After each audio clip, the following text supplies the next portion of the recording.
Salut tout le monde, on se retrouve aujourd'hui pour un nouvel update lecture, j'allais dire boucole, ça commence bien. Donc je vais vous parler de mes 3 dernières lectures et je voulais aussi vous dire que j'ai reçu mes spots, donc les parapluies avec la lumière, tout ça. Donc j'espère que la luminosité sera bien meilleure et que la qualité aussi de la vidéo sera meilleure, donc dites-moi si vous trouvez que c'est mieux ou pas. J'espère que j'ai pas dépensé mon argent pour rien. Enfin bon, moi j'en suis contente. Donc on va commencer l'update lecture. Donc on commence avec un manga qui est A Silent Voice de Yoshitoki Oima. Donc c'est le premier tome aux éditions Kiun Shonen. Je vous en avais parlé dans mon dernier book haul, que A Silent Voice c'est l'histoire... Enfin c'est l'histoire. Ça parle de Shoko qui est sourde depuis sa naissance. Donc elle a beau mettre des appareils auditifs, tout ça, elle entend vraiment... Enfin il sert un peu presque à rien. Ils sont pas vraiment efficaces sur elle. Son père du coup de ça l'a abandonnée, donc elle vit toute seule avec sa mère. Et là elle débarque dans une nouvelle école et forcément elle va encore se faire harceler parce qu'avant elle se faisait déjà harceler dans ses écoles, elle a changé de nombreuses fois à cause de ça et elle va se faire harceler par Shoya, si je me trompe pas, oui c'est ça, par Shoya. On voit que les personnages sont jeunes, du coup Shoya ne comprend pas vraiment. Déjà pour lui elle est sourde, elle vient d'une autre planète, c'est une extraterrestre Shoko. Pour lui ça devrait pas exister, c'est bizarre, elle parle une autre langue voilà parce qu'elle parle la langue des signes. Et quand elle lit forcément bah, elle lit pas très bien parce qu'elle s'entend pas parler. Déjà pour lui voilà, c'est pas normal.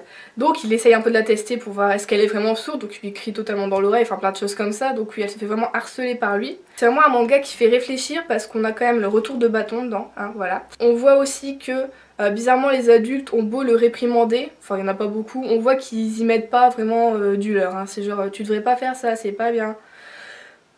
Donc voilà, lui-même il se dit ok on me dit c'est pas bien mais qu'est-ce que ça peut me faire, donc je continue. Et donc après on a le retour de bâton et on voit que je pense dans les tomes suivants il y aura vraiment une recherche de je pense qu'il va essayer de se faire pardonner de tout ça. Et franchement ça fait hyper longtemps mais j'ai vraiment eu un coup de cœur pour ce manga, c'est vraiment un coup de cœur. Mon dernier coup de cœur manga c'était Orange et j'ai trouvé un autre coup de cœur et un autre manga que j'adore. Et franchement Silent Voice il faut le lire parce que ça fait réfléchir. Ça fait réfléchir à nos actes, aux conséquences, comment les autres nous perçoivent un peu, enfin voilà. Vraiment c'est un manga qui fait réfléchir et moi comme vous savez maintenant j'adore ça. Et les personnages sont, même si on a envie d'un peu de détester Shoya, ils sont quand même attachants parce qu'on voit qu'ils comprennent pas forcément les choses, donc ils sont attachants et voilà. Donc j'ai hâte vraiment de retrouver tous les personnages dans le tome 2 que je pense aller acheter cet après-midi, voilà. Donc franchement coup de cœur foncé sur Silent Voice, c'est juste... Il est génial, voilà. Ma deuxième lecture a été le tome 1 de Red Queen, enfin, de Victoria Aveyard, comment on dit ce... c'est dur, aux éditions Masque. Ça faisait un moment que en fait, je voulais depuis sa sortie, et j'ai attendu, et voilà, donc j'ai bien fait d'attendre parce que j'ai adoré aussi. C'est une dystopie, mais je trouve... Enfin, ça me rappelle mes dystopies de base, comme Divergente, tout ça, où vraiment on est dans un monde plutôt simple. On a les argents qui ont des sortes de pouvoirs, on a les rouges, donc les sangs rouges qui n'ont rien du tout, et notre héroïne qui est sang rouge va vraiment essayer un peu de sauver tout... Voilà, je trouve ça ramène vraiment la dystopie de base où on a un monde qui va pas, et notre héroïne veut le changer et elle va tout faire pour changer les choses justement. Et je trouvais que ça manquait un peu en ce moment. Donc je suis ravie d'avoir enfin découvert Red Queen. J'ai adoré le personnage de Mar, elle se bat, elle en veut, en fait elle réfléchit beaucoup, mais elle se fait aussi beaucoup avoir et j'étais tellement avec elle, tellement comme elle, j'étais tellement dans sa tête que moi aussi je me suis fait totalement avoir. Ça m'est passé fioup comme ça. Alors qu'au début, j'étais totalement comme elle, au début on est méfiant, voilà. Et après on se fait totalement avoir, on se fait embobiner, c'est incroyable. Donc l'écriture est juste du coup géniale parce qu'on est à fond dedans. Les autres personnages que Mar sont aussi juste incroyables, ils sont fourbes, ils sont cruels, mais en même temps tellement intelligents sur certains points. On a Cal et Maven, tous les deux, voilà, je suis tombée amoureuse des deux garçons. Un peu comme Mar on va dire. Franchement ça allait d'un garçon à l'autre, je suis pas du tout comme ça normalement mais là je savais plus où donner de la tête, c'était... il suffit qu'il fasse une action pour dire ah bah non en fait c'est toi que je préfère, et puis l'autre il fait ça, ah bah non en fait c'est toi. Donc on est vraiment, j'étais marre totalement quoi. Voilà, donc on est dans un monde vraiment incroyable, qui nous rappelle bizarre, enfin un peu à dire le nôtre, on va dire que les argents c'est les riches et les rouges c'est les pauvres, voilà. Donc ça rappelle un peu le nôtre niveau inégalité totalement. Donc voilà, les argents exploitent totalement les rouges, sans vraiment, non, sans vergogne. Et les rouges sont tellement habitués à ça qu'ils se laissent quand même faire. Mais une révolution est en marche. Et ça donne vraiment du peps à l'histoire, et voilà, c'est vraiment tout ce qui fait le fil de l'histoire. L'esprit de rébellion qui souffle sur les personnages, ils pensent vraiment qu'ils peuvent tout changer, qu'ils y arriveront coûte que coûte, et ça j'ai adoré l'espoir qu'ils donnent. Ça donne vraiment aussi du peps à l'histoire, et voilà, l'esprit vraiment du on va y arriver, on fera tout pour y arriver, j'ai adoré. Et ça donne vraiment envie de lire la suite.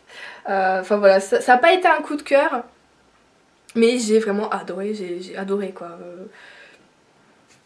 J'ai adoré Red Queen, et tout ce que je veux là franchement, je crois que je vais aussi acheter cet après-midi le tome 2 parce que je veux savoir la suite, je veux savoir ce qui arrive à Amar, et voilà, parce que j'en ai eu un peu le souffle coupé quand on apprend certaines choses, et j'ai un peu de mal à m'exprimer parce que je sais pas, j'ai adoré et je veux pas en dire trop non plus, mais voilà, ceux qui ont lu Red Queen comprennent quoi, et ceux qui l'ont pas lu, et ben vous devez le lire vraiment. C'est une très très bonne dystopie, très très bonne.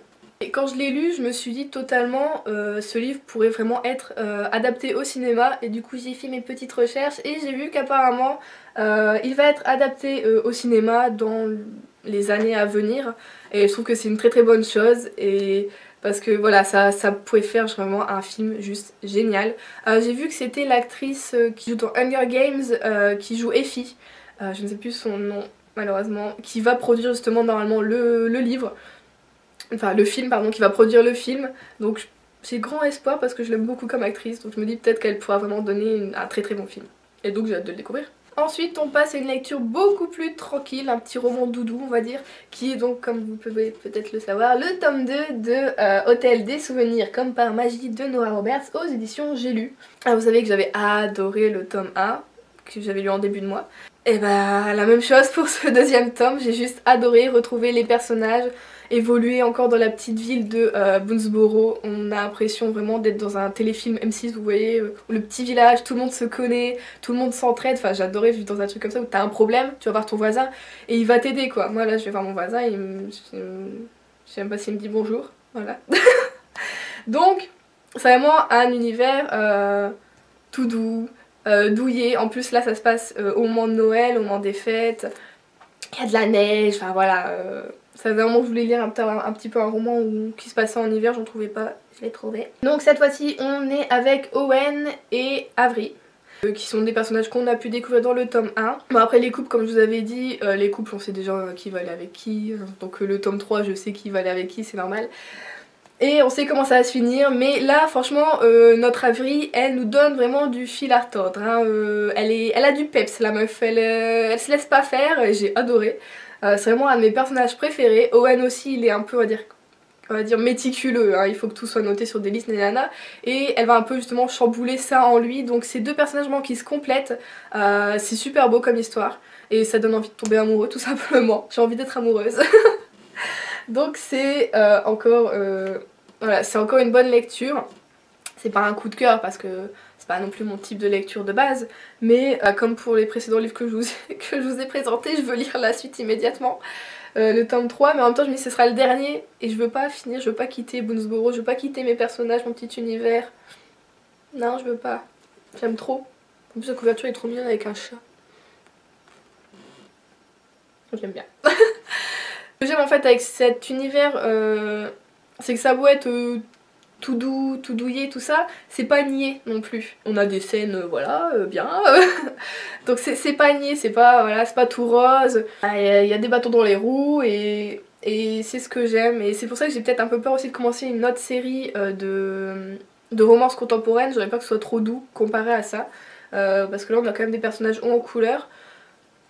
Et donc j'ai adoré. Donc si vous voulez vraiment commencer dans le roman contemporain. Je vous conseille vraiment cette série, et parce que Nora Roberts c'est vraiment connue pour écrire plein de romans. Quand on voit à la fin, il y a une liste de tous les romans qu'elle a écrits, mais une page c'est même pas suffisant, ils en ont fait...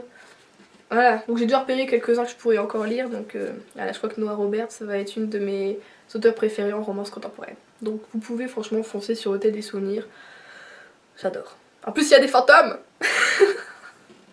Donc ça c'est super, j'adore les fantômes. Enfin là-dedans c'est bien exploité, c'est bien fait, on a tout, enfin voilà, on a tout l'univers, mais je pense, j'adore aussi parce que cet hiver j'ai pas eu assez de, vous savez, les petites séries sur M6 de Noël. Comme j'ai travaillé, j'en ai pas eu, j'ai pas eu ma dose. Et je pense que c'est pour ça que ça m'a fait du bien un peu de lire ça, qui me fait penser un peu, comme je vous avais dit, à Gilmore Girl, aux petites séries voilà, où on va suivre une famille, tout ça.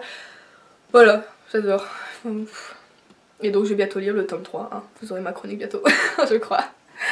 Donc c'est tout pour cette update lecture, j'espère que ça vous aura plu. Comme vous avez pu voir, mes lectures sont vraiment...